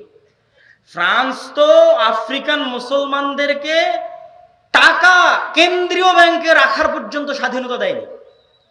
ফ্রান্স ওই সমস্ত দেশকে এইভাবে পঙ্গু করে রেখেছে, আফ্রিকান মুসলিম কান্ট্রিগুলোকে, যে তোমরা তোমাদের টাকা আমার সেন্ট্রাল ব্যাংকে রাখবা, যাতে যে কোনো মুহূর্তে আমি আটকে দিতে পারি। তোমরা আমার অনুমতি ছাড়া কোথাও চুক্তি করতে পারবে না, যেন আমার স্বার্থবিরোধী কোনো চুক্তি না হয়। এইটা হলো মুসলমানদের আজকের এই যে নৈতিক চারিত্রিক অধঃপতন, যে আমাদের ছেলে মেয়েরা সব মদ খাচ্ছে, সব জুয়া খেলতেছে, গাঞ্জা খাচ্ছে। কেন এরকম হয়ে গেল? কেন এরকম হয়ে গেছে? এরা 200 বছর ব্রিটিশের গোলামি করেছে। এই জন্য গোটা মুসলিম বিশ্বের অবস্থা এরকম। ওটা আরো ক্লিয়ার আপনি কোথায় দেখতে পাবেন? লিবিয়ার ত্রিপলি থেকে দেখবেন প্রতি রাতে শত শত নৌকা ছাড়ে ইউরোপের উদ্দেশ্যে। নৌকাগুলো বাতাস দিয়ে ফুলানো থাকে। ওই বাতাস দিয়ে ফুলানো নৌকাতে 300-400 জন করে উঠে। আর এই 300-400 জনই মুসলমান, শুধু বাংলাদেশের মুসলমান না। ও ইন্দোনেশিয়া থেকে গেছে, আফ্রিকা থেকে গেছে, আফগানিস্তান থেকে গেছে, পাকিস্তান থেকে গেছে, সবই মুসলমান। এদের ভাগ্য দুটাই, হয় সমুদ্রে ডুবে মরে যাবে, আর না হয় ইউরোপের কোনো কান্ট্রি ওদেরকে ভিক্ষা দিবে শরণার্থী হিসেবে, লে বাবা থাক এখানে, শরণার্থী হিসেবে থাকার জায়গা দিবে। এই নৌকাটা হচ্ছে সারা বিশ্বের মুসলমানদের চিত্র, যে সারা বিশ্বের মুসলমানদের চারিত্রিক নৈতিক মেন্টাল গোলামি কোন জায়গায় গিয়ে দাঁড়িয়েছে, ওই নৌকায় গেলে আপনি দেখতে পাবেন। অথচ ওই ইউরোপিয়ান কান্ট্রিগুলোর একটা থেকে আর একটায় যখন যাচ্ছি, ইংল্যান্ড থেকে যখন স্পেনে গেলাম, দেখি কোথাও ইংরেজি নাই। এক্সিটটা পর্যন্ত ইংরেজিতে লেখা নাই, যে আমি যে বের হব এটা পর্যন্ত ইংরেজিতে লেখা নাই। হতবাক! স্পেন থেকে বের হয়ে যখন ফ্রান্সে ঢুকতেছি, না ইংরেজি। মানে তারা নিজ নিজ ঐতিহ্য ধরে রেখেছে। ফ্রান্স তার ঐতিহ্য ধরে রেখেছে, স্পেন তার ঐতিহ্য ধরে রেখেছে, ব্রিটিশ তার ঐতিহ্য ধরে রেখেছে। ঐতিহ্য ছেড়ে দিয়েছে কারা? মুসলমানরা। কেন? ওই 200 বছরের গোলামিতে এদের চারিত্রিক বিকৃতি ঘটেছে। এই চারিত্রিক বিকৃতি থেকে উদ্ধার হতে আরো 100 বছর সময় লাগতে পারে। আরো 100 বছর সময় লাগার পরে ওই রকম উঁচু হিম্মতওয়ালা একদল মানুষ যদি আসে, উঁচু হিম্মতওয়ালা, যেরকম উঁচু হিম্মতওয়ালা মানুষ ছিল সালাহুদ্দিন আইয়ুবী, যেরকম উঁচু হিম্মতওয়ালা মানুষ ছিল ওমর ইবনুল খাত্তাব, ওইরকম উঁচু হিম্মতওয়ালা একদল মানুষ যদি আসে, যাদের ব্রেন হবে স্বাধীন চেতা। আমি আপনাকে বলে যাচ্ছি, গোটা মুসলিম বিশ্বের 99% মানুষ জন্মগত মেন্টালি গোলাম। আমাদের বাংলাদেশের, পাকিস্তানের, ভারতের সকল মানুষ জন্মগত মেন্টালি গোলাম।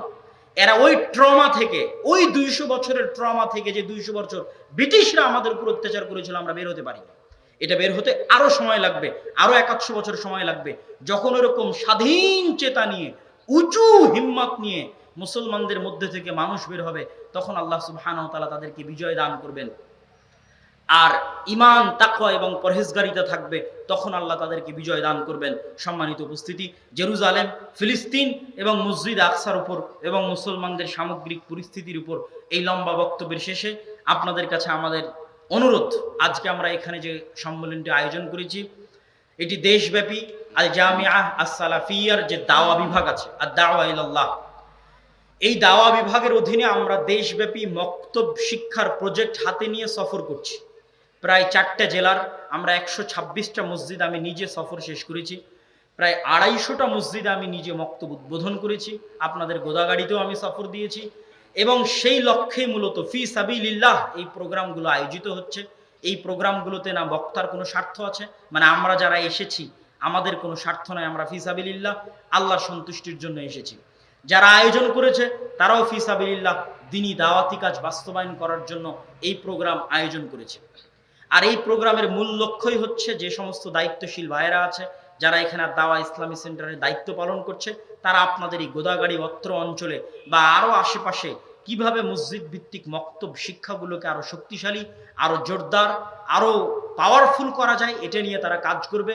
যেন মসজিদ ভিত্তিক যে দিন শিক্ষা মুসলমানদের অতীত ঐতিহ্য ছিল, এবং মুসলমানদের এই সামগ্রিক অধপতনের তো একটা জিনিস দেখলেন, শিক্ষা, যে মুসলমানদের কোথাও শিক্ষায় নাই না।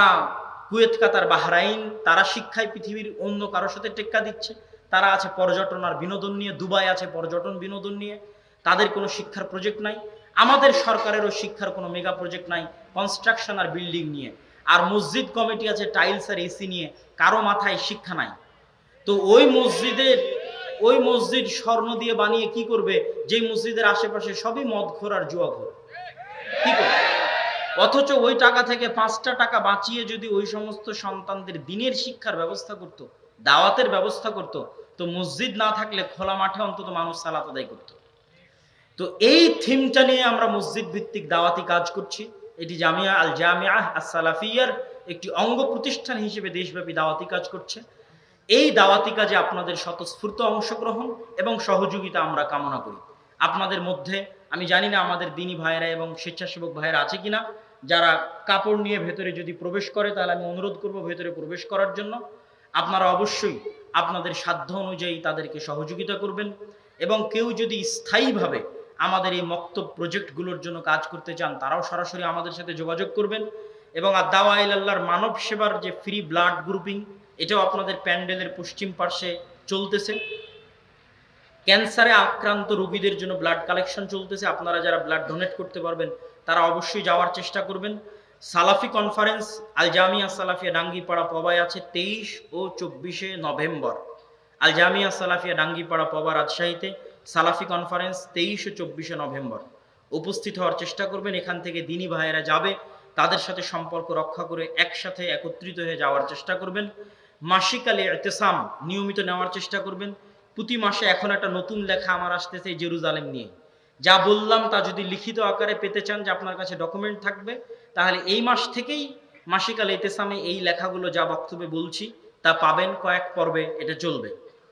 আপনাদের সকলকে আল জামিয়া সালাফিয়ার জন্য দোয়া করার জন্য এবং আল জামিয়া সালাফের এই দাওয়া বিভাগ আর দাওয়া ইলাল্লাহ এর দাওয়াতি কাজে বৈঠকি দানে অংশগ্রহণ করার উদাত্ত আহ্বান জানিয়ে আমরা সবাই আল্লাহর নিকটে দোয়া করি, হে আল্লাহ, আপনি ফিলিস্তিনে আমাদের নির্যাতিত মাজলুম মুসলিম ভাইদের সহযোগিতা করুন, আল্লাহুম্মা আমিন।